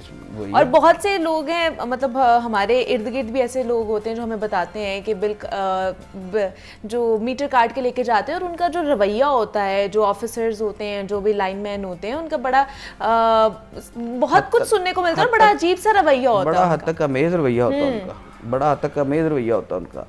और ये रवैयों को ही बदलने की जरूरत है हमें। जब तक देखें, आपके साथ जो मर्जी हो जाए ना, एक बंदे के साथ वो कह रहे जी ज्यादा बिल भी आ गया, उसको परेशान है। परेशान बंदा जब किसी के पास जाता है, अगर वो 2 बोल प्यार से बोल देना उससे कि वो अगर SDO उसको अच्छे तरीके से समझा दे, नहीं जी ये बिजली महंगी होगी है, अच्छे तरीके से उसको चाय पानी पिला दे, तो मेरे ख्याल में उसका 90% गुस्सा जो है वो खत्म हो जाता है, और उसकी परेशानी भी जो है वो 50% खत्म हो जाती है, अगर अच्छे तरीके से उससे मिल लिया जाए। मगर नहीं, हमारे यहाँ पर अफसरान भी जो हैं वो कहते हैं हम अफसर हैं, ठीक है ना, वो तो कमरे में नहीं किसी को आने देते। अच्छा, हाँ जी, वो बाहर ही लाइनमैन नहीं देखना है, लाइनमैन कोई अफसर तो जो बैठे हुए हैं कमरों में वो तो अफसर हैं, जो लाइनमैन है वो भी अफसर ही वो होते भी हैं। अफसर हैं, वो छोटे थानेदार होते हैं, यकीन करें, वो तो ज्यादा खतरनाक होते हैं। अच्छा, हाँ जी, वो छोटे थानेदार हैं, वो तो रोल देते हैं उनको। हाँ जी, तो यही सूरत हाल है कि जब तक मामला बेहतर नहीं होते, आपके पैदावारी जो है वो लागत कम नहीं होती, उस वक्त तक बिजली महंगी होती जानी है, ठीक है। और हमें इसी तरह सुनने में मिलना है कि और बम फोड़ दिया और जो है वो जो है बिजली के झटके लगा दिए। अब ये तो बिजली है, दूसरी तरफ आप गैस देखें, गैस नहीं पकड़ी जा रही, ठीक है ना। लोगों को 40-40, 45-45 हज़ार रुपए बिल आ रहा है। ऐसे ही है, बिल्कुल ऐसे ही है, ठीक है ना। उसकी वजह क्या, जो जनवरी और फरवरी की उन्होंने जो है वो एडजस्टमेंट थी, वो अब आएगी और वो पता चलेगा। हाँ, वो आ रही है, वो अब पता चल रहा है, और वो अब लोगों की चीखें निकल रही हैं, और अभी आगे आएगी जो सितंबर तक जो बढ़ाई गई है, उसमें जो फ्यूल प्राइस एडजस्टमेंट लग कर आएगी, तब पता चलेगा, और तब जो है ना चीखें सही आवाम की निकलेंगी। हमारे साथ राना फहद, नुमाइंदा लाहौर न्यूज़, मौजूद थे। और बिजली की कीमतों में जनाब 1 रुपया 60 पैसे फ़ी यूनिट इजाफा किया गया है, उसकी मंजूरी दे दी गई है। और इस हवाले से हम बात कर रहे थे। राना फहद, बहुत शुक्रिया आपके वक्त का कि आप यहाँ पर आए। और जनाब, एक तरफ जो है वो बिजली की कीमतें बढ़ाई जा रही हैं और दूसरी तरफ हम देख रहे हैं कि जनाब थोड़ा सा रिलीफ दिया जाता है 15 दिन बाद, और पेट्रोल की कीमत में जनाब कमी वाक़ई हुई है और 8 रुपये कमी उसके अंदर की गई है। तो देखते हैं कि जनाब इस कमी की वजह से जो बाकी अशिया खुर्दोनोश हैं जो रोज़ाना की बुनियाद पर खाई जाती हैं उनके ऊपर कोई असर होता है या नहीं होता। तो महंगाई की शरह भी जान लेते हैं। अब्दुल कादिर हमारे साथ मौजूद हैं कि महंगाई की क्या सूरत हाल है, पेट्रोल की कीमत कम होने से क्या महंगाई भी कम हो रही है या उसमें इजाफा ही हो रहा है। अब्दुल कादिर, बताइएगा इस हवाले से हमें। जी बिल्कुल, जिस तरह आपने बताया है कि 15 रोज के बाद हुकूमत की जानिब से जो है पेट्रोलियम मसनूआत की कीमतों में रद्दोबदल किया जाता है और इस बार फिर जो है हुकूमत की जानिब से पेट्रोल की कीमतों में 8 और डीजल की कीमत में 5 रुपए की कमी की गई है। लेकिन दिलचस्प हमारी यह है कि 15 रोज पहले भी पेट्रोलियम मसनूआत की कीमतों में कमी की गई थी, जिसमें डीजल 30 रुपए फी लीटर तक सस्ता हुआ था।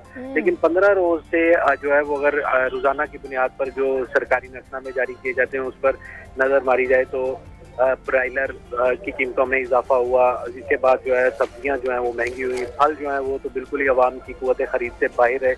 लेकिन बनास्पति घी और जो कुकिंग ऑयल है उसकी कीमतों में जो है वो कमी देखने को मिली थी। लेकिन ये कमी भी सिर्फ जो है आलमी मंडी में सोयाबीन ऑयल और पाम ऑयल की कीमतों में गैर मामूली कमी की वजह से जो है वो आवाम तक ये रिलीफ पहुंचा है, क्योंकि जो आलमी मंडी में पाम ऑयल और सोयाबीन ऑयल की कीमतों में कमी हुई है वो गुज़िश्ता 3 माह में कम हुई थी और 3 माह के बाद जो है अब रिलीफ मिला है। और अगर आज की ताज़ा सूरत हाल पर बात की जाए तो आज जो सरकार की जानिब से सरकारी रेट लिस्ट जारी की गई हैं जिसमें सब्जियों के हवाले से बात की जाए तो 10 सब्जियों की कीमतों में इजाफा किया गया और बुनियादी सब्जियां जो कि हर हंडिया का लाजमी जूस है जिसमें प्याज, टमाटर, लहसुन, अदरक और सब्ज मिर्च शामिल है, तो उनकी कीमतें एक बार फिर जो है वो बढ़ने लगी हैं। आज प्याज जो है दूसरे रोज भी महंगा किया गया और 2 रुपए इजाफे के बाद 60 रुपए सरकारी रेट लिस्ट में कीमत मुकर्रर की गई है।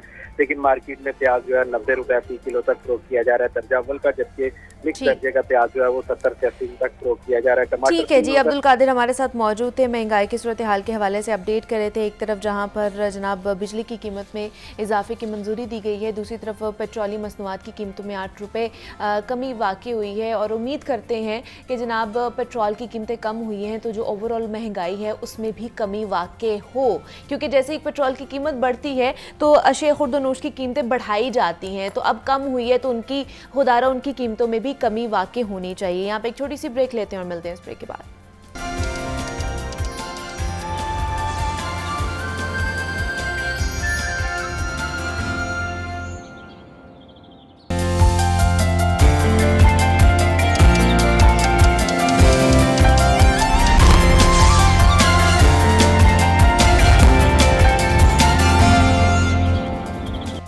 वेलकम बैक टू जागो लाहौर। जनाब ब्रेक से वापस आ चुके हैं और बढ़ते हैं अपने अगले सेगमेंट की जाने। तो जनाब अपना वतन, अपना देश बेहतर रोज़गार के लिए छोड़ना कुछ आसान नहीं है और अपनी फैमिली को सपोर्ट करने के लिए उस फैमिली का कोई एक शख्स कुर्बानी ज़रूर देता है और परदेश की सख्तियों को जा मिलता है। और किसका दिल करता है कि जनाब वो अपना घर छोड़े, लेकिन हालात मजबूर कर देते हैं। और आजकल पाकिस्तान की मौशी सूरत हाल किसी से भी ढकी छुपी नहीं है, लेकिन यहाँ पर ये आसानी भी मौजूद है जो बेशतर लोगों को नहीं पता है कि आप डिजिटल नोमैड वीज़ा के ज़रिए भी अपना काम कर सकते हैं।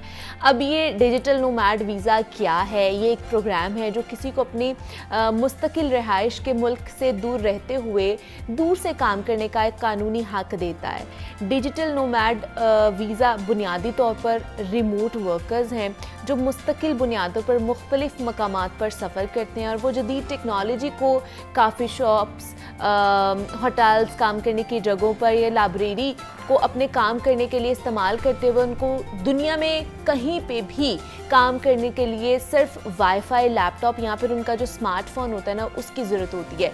तो इस नोमैड वीज़ा के हवाले से जानेंगे कि को किस तरह फ़ायदा उठाया जा सकता है, इससे जो पाकिस्तानी है वो किस तरह फ़ायदा उठा सकते हैं, इसको अप्लाई किस तरह किया जा सकता है, कौन कौन सी कंट्रीज़ में जा सकते हैं हम लोग, इस पर आज हम बात करेंगे डिटेल में। इस वक्त हमारे साथ बिलाल असलम मौजूद हैं जो कि वीज़ा कंसल्टेंट हैं। बिलाल, आपको वेलकम कहती हूँ जाको लाहौर में। कैसे हैं आप? Thank you, I am fine, thank you. आप ठीक हो? मैं भी बिल्कुल ठीक ठाक। उसके साथ हमें ज्वाइन किया है मुनीर अहमद हैं जो कि CEO हैं ई कॉमर्स प्लानर्स के। मुनीर, आपको भी वेलकम कहती हूँ जाको लाहौर में। कैसे हैं आप? अल्हम्दुलिल्लाह जी, आप कैसी हैं? मैं भी बिल्कुल ठीक ठाक। सबसे पहले मुनीर, आप ही से स्टार्ट करूंगी। नोमैड वीज़ा है क्या? दूसरा ये कि कितने लोगों को इसकी अवेयरनेस है और किसके लिए ज़्यादा फ़ायदेमंद है? अच्छा मुनीपा, अभी ये बहुत कम लोगों को पता है इसके बारे में, और ये प्राइमरीली जो इसके अंदर लोग जा सकते हैं वो ज़्यादातर है फ्रीलांसर्स। कुछ कंट्रीज ने इसको मिक्स किया है with the passive income and freelancers, लेकिन हम यहाँ बात करेंगे ज़्यादा फ्रीलांसर्स की, क्योंकि पैसिव इनकम वाली बहुत कम कंट्रीज हैं। इसमें होता क्या है कि कोई भी ऐसी जॉब अगर आपके पास है जो आप रिमोटली कर सकते हैं। फॉर एग्जांपल, आपने एक USA से कॉन्ट्रैक्ट उठाया डिजिटल मार्केटिंग का, या आपने वेबसाइट डिजाइनिंग एंड डेवलपमेंट का कॉन्ट्रैक्ट लिया UK से। आप बैठे पाकिस्तान में हैं या आप दुबई में बैठे हैं, मलेशिया बैठे हैं, यूरोप में कहीं पे भी बैठे हैं, आप वो प्रोजेक्ट डिलीवर कर सकते हैं as long as you have internet and laptop. तो ये उन लोगों के लिए निकाली गई ऑप्शन। तो इसमें देखिए होता क्या है कि जब आपके पास पैसा आता है ना, तो आपको एक बेटर लिविंग चाहिए होती है और आपको फैसिलिटीज अच्छी चाहिए होती हैं, क्योंकि हम बैठे एक ऐसे थर्ड वर्ल्ड कंट्री में बैठे हैं, लेकिन हम काम कर रहे हैं फर्स्ट वर्ल्ड के लिए। जब फर्स्ट वर्ल्ड वालों को हमारी प्रॉब्लम्स नहीं पता, उनको नहीं पता कि वो शार्क कहाँ है जो हमारे इंटरनेट हर 2 महीने बाद काट जाती है, उनको नहीं पता कि यहाँ इलेक्ट्रिसिटी की आउटेज होती है, उनको नहीं पता यहाँ स्ट्राइक्स की वजह से जो है हमारे बच्चे ऑफिस नहीं पहुँच पाते। तो ये वो सारी वजह है जिसकी वजह से जो हमारी इंडस्ट्री है फ्रीलांसर्स की, ये 2 से 3 साल के अंदर 10वें 12वें नंबर से उठ के तीसरे चौथे नंबर पे आ गई है। 400 मिलियन प्लस की इंडस्ट्री, इस वक्त डॉलर की बात हो रही है। तो जब उनको ये प्रॉब्लम्स आना शुरू हुई, तो अब बच्चे का जब जिसके देखें हजारों डॉलर जिसके पास मंथली आ रहे हैं, उसने कोई ना कोई सोल्यूशन निकालना है। वो घर नहीं बैठा रहेगा। तो उसने क्या किया, उसने कहा यार अब ऑप्शंस देखते हैं क्या अवेलेबल है। तो उन्होंने डिफरेंट वीजाज अप्लाई करना शुरू किए। फिर कंट्रीज ने भी ये रियलाइज किया आफ्टर कोविड कि भाई अभी जो है ऑफिस वाली माहौल ख़त्म हो चुका हुआ है, अभी आप डिजिटली कहीं से भी काम कर सकते हैं। तो जब यूरोप ने इस चीज़ को रियलाइज़ किया कि इस वक्त लोग घरों से भी अच्छा काम कर रहे हैं, तो उन्होंने ये ऑप्शन निकाल दी। वाह जी वाह। तो इसमें सबसे ज़्यादा जो है इस वक्त यूरोप की जितनी कंट्रीज़ हैं, most of the countries they are offering this option. उसके अलावा फिर आपकी मिडल ईस्ट में भी काफ़ी सारी कंट्रीज़ ने कर दिया, आपका मलेशिया ने कर दिया। अब देखिए मलेशिया का लाइफस्टाइल जो है, दुबई का जो लाइफस्टाइल है, वो हमारे साथ तो मैच नहीं हो सकता। दो के वहाँ एक्सपेंसिव है, लेकिन जब बच्चे के पास पैसा आता है ना और उस पैसे को मेंटेन करना चाहेगा, वो कहेगा कोई मसला नहीं, मैं अपना लाइफस्टाइल भी इम्प्रूव करता हूँ और साथ में मैं जाके जो है वहाँ पे एक इस तरह की प्रॉब्लम्स तो नहीं होंगी ना कि रोज स्ट्राइक्स हो रही हैं, रोज इंटरनेट खराब हो रहा है, रोज बिजली चली जाती है। तो वो एक अच्छा लाइफस्टाइल अडॉप्ट कर सकते हैं और अपने फैमिली को भी सेटल कर सकते हैं। ज्यादा ये एक अच्छी चीज है। सबसे इंपॉर्टेंट इसमें जो चीज़ है ना, हमारी डोमेन के अंदर फ्रीलांसर्स जब आप बनते हैं, तो आपके लिए एक सीमलेस सर्विस है, स्मूथ सर्विस प्रोवाइड करना है, क्योंकि जब तक क्लाइंट को स्मूथ सर्विस मिलती रहेगी वो आपके साथ रुकेगा। जैसे ही उसको वहाँ पे कोई डिस्टर्बेंस आएगी, उसको कोई ब्रेकेज मिलेगी, उसका काम डिस्टर्ब होगा, वो आपको कहीं और चला जाएगा। बिल्कुल ऐसे ही। अच्छा, ये हमें पता चल गई कि नोमैड वीज़ा जो है ये फ्रीलांसर्स के लिए या IT के लोगों के लिए बहुत ज़्यादा बेनिफिशियल साबित हो सकता है।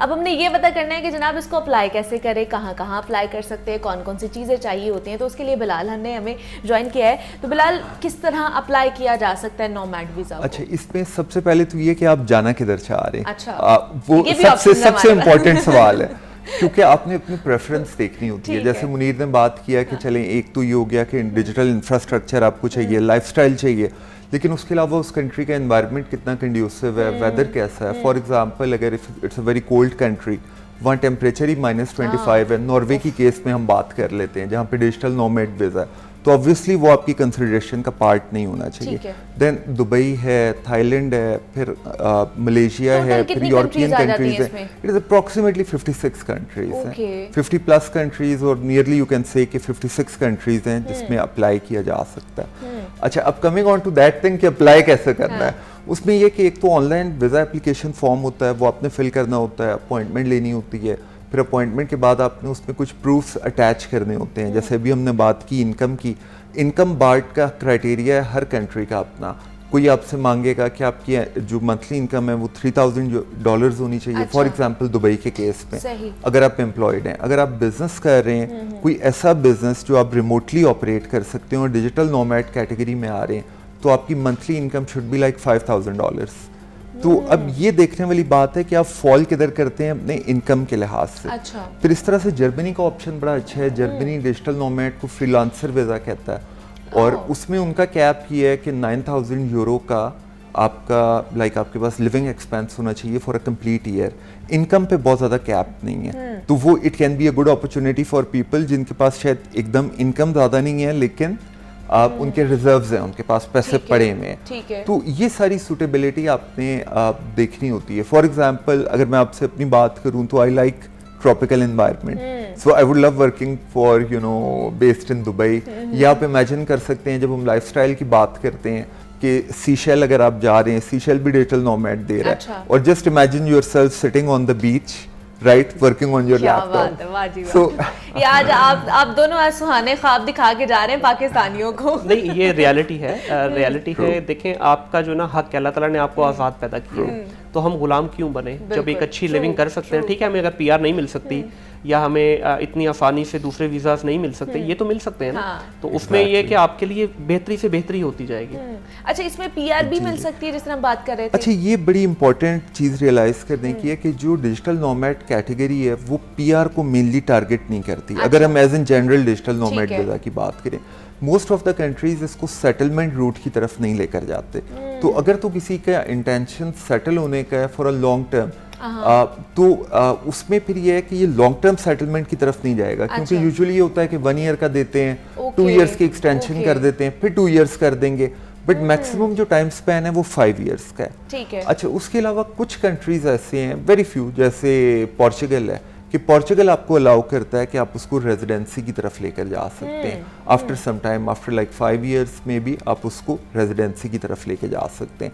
तो लेकिन इन जनरल अगर आप जर्मनी को टारगेट कर रहे हैं, आप दुबई टारगेट कर रहे हैं, तो वो परमानेंट सेटलमेंट नहीं है। It's more like a better lifestyle, seamless services, और आपकी more certainty towards things. So this is a thing. अच्छा, दूसरा मैंने जिस तरह बात की थी कि लोगों को अवेयरनेस नहीं थी ना अभी नोमैड वीजे की, के और ज़्यादातर फ्रीलांसर्स को बहुत ज़्यादा मुश्किलें होती हैं, पेमेंट का इशू यहाँ पे उन्हें होता है, अब जैसे इंटरनेट का इशू होना शुरू हो गया, बिजली का इशू होना शुरू हो गया, तो अब ये उनमें ज़्यादा ये पाया जा रहा है और वो लोग अप्लाई कर रहे हैं इस चीज़। जी बिल्कुल, उसकी सबसे बड़ी रीज़न ये है कि जब आपके पैसे आते हैं ना बाहर से, आप उनको पाकिस्तान लाना बड़ा डिफिकल्ट है। अगर लाते भी हैं तो वो करेंसी कन्वर्जन के अंदर बहुत सारी आपको डज लगती है, फिर उसके बाद आपको बहुत सारे प्रूफ देने पड़ते हैं, करेंसी डिवैल्यूएशन का इशू आता है। अब इसमें 2-3 चीज़ें हो रही हैं। कुछ लोग तो जो है यहीं से बैठ के जिस तरह फॉर एग्जांपल पेनियर का अकाउंट ओपन कर लेते हैं, वाइस का अकाउंट ओपन कर लेते हैं, कुछ फिजिकल बैंक भी इन्वॉल्व कर लेते हैं, LLCs बना के, अपनी बाहर कंपनीज बना के। जब नोमैड पे आप चले जाएंगे ना, आपके पास वो सारे राइट्स होंगे। फॉर एग्जाम्पल आप पुर्तगाल चले जाते हैं, आपको वहाँ की जो एजुकेशन है, अगर आपके बच्चे साथ जाते हैं, वो भी फ्री मिलेगी। आपको जो वहाँ का मेडिकल फैसिलिटीज़ है, जो एक नॉर्मल रेजिडेंट को मिलती हैं, सारी फैसिलिटीज़ आपको मिलेंगी। आप अपना बैंक अकाउंट भी ओपन कर सकते हैं, ड्राइविंग लाइसेंस के लिए अप्लाई कर सकते हैं। एज बिलाल राइटली सेड कि आपको जो आगे जाके फिर अगर उसको कन्वर्ट करना चाहें तो कुछ कंट्रीज दे रही हैं वो ऑप्शन। अभी क्योंकि ये नई एक कैटेगरी है, Aahista Aahista I am hoping के कंट्रीज इसके अंदर कुछ फ्लेक्सिबिलिटीज लेके आएंगी आने वाले टाइम में, क्योंकि इसको इतना टाइम अभी हुआ नहीं, तो इसकी अवेयरनेस भी आहिस्ता आहिस्ता बढ़ रही है। खासतौर पे अगर मैं अपनी कम्युनिटी की बात करूँ फ्रीलांसिंग में, तो ये एक बड़ी कनेक्टेड कम्युनिटी है। एक बंदे को पता चलता है, वो दूसरे को बताता है, दूसरा तीसरे को बताता है। अभी इस वक्त हमारे कई दोस्त गए हैं, पुर्तगाल में काफ़ी लोग गए हैं, मलेशिया में तो बहुत सारी हमारी कम्युनिटी इस वक्त चली गई, दुबई में बहुत सारे लोग, खासतौर पे कराची से बहुत सारे लोग दुबई गए हैं। उसकी रीज़न क्या है? 1 घंटे की फ़्लाइट है और सम टाइम आपको इतनी चीप फ्लाइट मिलती है कि विद इन 1000 दरहम्स आप इन एंड आउट कर सकते हैं। तो इस वजह से वो एंजॉय भी कर रहे हैं लाइफ को, फैमिली के साथ भी कनेक्टेड है। अब यहाँ से गुजरांवाला जाना 1 घंटा लगता है, ठीक है, तो वो दुबई से कराची आ जाते हैं। ठीक है। अच्छा, जिस तरह उन्होंने फैमिली की बात की कि फैमिली भी जा सकती है वहाँ पे। बिल्कुल, आप फैमिली अपने डिपेंडेंट्स को लेके जा सकते हैं। They can have all those benefits. वो public service, public health facilities use कर सकते हैं, एजुकेशन यूज़ कर लेते हैं। अच्छा, अब ये इंपॉर्टेंट है कि ये कंट्रीज बुला क्यों रहे हैं पाकिस्तानियों को, क्योंकि सर्विसेज उसी के साथ टैग हैं, पाकिस्तानियों को या बाकी कंट्री के लोगों को। It's always attracting a right talent pool, कि जब आपका राइट टैलेंट पूल आता है तो आपकी मार्केट एक्सपैंड करती है, क्योंकि आपको लोग तो चाहिए। और जब आप एक कंट्री में आपका डॉलर इनफ्लो आ रहा है, फॉर एग्जाम्पल अगर कोई जर्मनी से बैठा हुआ US का काम कर रहा है, तो उसके पास डॉलर इनफ्लो तो जर्मन इकोनॉमी में आ रहा है, फिर वो वहाँ रहेगा, वो स्पेंडिंग करेगा, वो टैक्सेशन देगा। तो इस सारी चीज़ों को अगर आप देखें तो उसका स्कोप बहुत ज़्यादा लगता है। ऐसा नहीं है कि आज डिजिटल नोमैड वीज़ा है और ये कल बंद हो जाएगा या आने वाले टाइम में बंद हो जाएगा, क्योंकि इसकी वैल्यू एडिशन बड़ी है। अब मैं आपको एक एग्जांपल दे देता हूँ। जैसे सेटलमेंट वीज़ा पिछले दिनों रहे हैं कि आप इंटरनेशनली प्रॉपर्टी खरीदें, और आप सेटल हो सकते हैं, जैसे पोर्चुगल ने किया था। अब वो $2.5 लाख से स्टार्ट होता था, लेकिन उसमें क्या हुआ कि जब उन्होंने पैसा एक्यूमुलेट कर लिया तो उन्होंने वो प्रोग्राम बंद कर लिया, क्योंकि उसमें वैल्यू एडिशन नहीं थी पैसे के अलावा। बट इसमें वैल्यू एडिशन है, अगर आप वहाँ काम कर रहे हैं, आपके डॉलर्स आ रहे हैं, आप मोर इनकम जनरेट कर रहे हैं, आप उस कंट्री की टैक्सेशन में बहुत हैवी रोल प्ले कर रहे हैं। So that is the reason कि ये कंट्रीज़ और इसको बेहतर करेंगे। और अभी ये बिल्कुल अपनी इमेच्योर स्टेज पे आप इसको ये कह सकते हैं। तो बाय द टाइम ये जैसे जैसे और स्टेबल होता जाएगा तो इसमें और फ्लेक्सिबिलिटीज आएंगी। लेकिन हमारा टैलेंट अगर मुनीर बाहर जाता जाएगा इन वीज़ाज़ के चक्कर में और सारा कुछ, तो फिर पाकिस्तान कहाँ जाएगा? फिर पाकिस्तान क्या करेगा? पाकिस्तान किस तरह तरक्की करेगा? देखिए मुनीबा, ये एक मैं समझता हूँ कि अप्रोच की बात है। अक्रॉस द बॉर्डर इस वक्त जो काम हो रहा है, वहाँ पे इस वक्त ह्यूमन रिसोर्स को एक्सपोर्ट करने की बात की जा रही है। हमारे पास इस चीज़ से आप बेफिक्र रहें, जितने वाफर मिकदार में हम हैं ना, 25 करोड़ आबादी हो चुकी हुई है हमारी। इस चीज़ से हमें बेफिक्र होना चाहिए। मुल्क के लिए भी बहुत सारा टैलेंट मौजूद है, और बल्कि मैं ये समझता हूँ कि गवर्नमेंट लेवल पे जिस तरह क्रॉस बॉर्डर किया जा रहा है, गवर्नमेंट लेवल पे कॉन्ट्रैक्ट्स होने चाहिए जहाँ पे आपको प्रॉपर तरीके से आपका टैलेंट एक्सपोर्ट किया जाए। उससे होगा क्या, हमें इज्जत मिलेगी। आज अगर दुबई की मैं बात करूँ, दुबई पे एक वर्कर जाता है ना, तो 2 महीने जलील होता है वहाँ पे एक रूम के अंदर। जब अक्रॉस बॉर्डर से कोई बंदा जाता है तो उसका वहां से उसकी अपनी कंट्री से वीजा लग के वहां पहुंचता है। तो इस चीज से हमें परेशान नहीं होना चाहिए। देखें, जितना इस चीज में जिद्दत आएगी, जितने ज्यादा लोगों को इसकी अवेयरनेस होगी, उतना ज्यादा इसके अंदर स्कोप भी आएगा ना। लोग ज्यादा से ज्यादा आएंगे इसके अंदर, लेटेस्ट स्किल सीखेंगे और हाई डिमांड स्किल सीखेंगे। अब ये जो डिजिटल नोमैड कंट्रीज हैं, इसके अंदर देखें, फॉर एग्जांपल टर्की है या मलेशिया है या पुर्तगाल है, उनके पास दुनिया का बेस्ट ब्रेन आता है। ऐसा नहीं कि सिर्फ हम एशियन कंट्री से वहाँ पे जा रहे हैं। इस वक्त यूरोपियन कंट्रीज आपस में बहुत ज्यादा स्विच कर रहे हैं। लोग यूएसए से आ रहे हैं, कनाडा से आ रहे हैं। कनाडा का जिस तरह बिलाल भाई ने बोला कि वेदर बहुत टफ होता है, दुबई के अंदर इस वक्त भरे पड़े हैं आपके अमेरिकन, कैनेडियन, आपके यूरोपियन जो है, नॉर्वे से बहुत सारे लोग आते हैं। वो क्यों आते हैं कि एक तो टैक्स का इशू, उनके यहाँ टैक्स 40% तक जाता है, यहाँ पे आपको 5% सिर्फ वैट देना है, और जो लाइफ वो वहाँ पे सोच भी नहीं सकते, यहाँ पे वो लाइफ एंजॉय करते हैं। ठीक है, तो ये कुछ बेनिफिट्स हैं इसके, तो जिसकी वजह से इसमें मैं ये समझता हूँ आने वाले टाइम में बहुत ज़्यादा इम्प्रूवमेंट भी होगी और फ्लेक्सिबिलिटीज़ भी आनी चाहिए। लेकिन अभी जो सिनेरियो हमारा बना हुआ है, ओवरऑल अगर मैं सिनेरियो पे बात करूँ मुनीर, तो अभी हमारी जो फ्रीलांसर इंडस्ट्री है उसको कुछ इफेक्ट हो रहा है, तमाम तर प्रॉब्लम जितनी भी चल रही हैं मैसिवली। अब देखिए, जो पीछे 4-5 दिन की हमारी इंटरनेट की डिस्ट्रप्शन रही है, उसमें बिलियंस ऑफ डॉलर का नुकसान हुआ है कंट्री को, जिसमें से मिलियंस ऑफ डॉलर सिर्फ फ्रीलांसर्स की वजह से हुआ है। हम मजबूर हो गए थे VPS virtual private server use करने पे, लेकिन वो भी देखें एक शॉर्टकट वे था। एक आपका डायरेक्ट इंटरनेट का जो फैसिलिटी है उसको तो वो बीट नहीं कर सकता। हमारा काम सफ़र हुआ है। अब मेरे ऑफिस में 3 इंटरनेट लगे हुए हैं, वो बस गुजारे वाली बात ही थी। ठीक है, half of the time staff free में बैठा हुआ है। अब लकीली ये इतना बड़ा सान्या हुआ कि इंटरनेशनल मार्केट तक भी इसकी आवाज़ चलेगी। इससे बड़ी शर्मिंदगी मुनीबा हमारे लिए क्या हो सकती है कि दुनिया का सेकंड बड़ा प्लेटफॉर्म फाइबर के ऊपर उन्होंने ऊपर टैग चला दिया, एक टिकर चल रहा था कि जिस कंट्री में आप ऑर्डर प्लेस करने जा रहे हैं, यहाँ इंटरनेट की सर्विसेज इस वक्त मौजूद नहीं है। इससे बड़ी क्या शर्मिंदगी होगी हमारे लिए? बिल्कुल ट्रू, ऐसे ही है। अच्छा बिलाल, यही आपसे भी पूछना चाहूँगी, तमाम तो जो प्रॉब्लम्स हमारे कंट्री में इस वक्त चल रही हैं, जो भी स्टेबल नहीं है, हम लोग इस वक्त, हमारी इकॉनमी भी स्टेबल नहीं है, तो इस वजह से जो लोग हैं ज़्यादा बाहर प्रेफर कर रहे हैं जाना। वीज़ा कौन सा वीज़ा वो ले रहे हैं इस वक्त? अच्छा, लोग जो ज़्यादा जा रहे हैं, क्योंकि अब डिजिटल नोमैड का तो आइडिया नहीं है लोगों को इतना ज़्यादा, या खाली IT के लोगों का, बाकी तो नहीं है। और वैसे लोग ज़्यादा विजिट वीज़ा इस वक्त काफ़ी अप्लाई कर रहे हैं। फिर विजिट वीज़ा के अलावा ये कि इमिग्रेशंस के लिए भी या सेटलमेंट रूट भी लोग लेते हैं।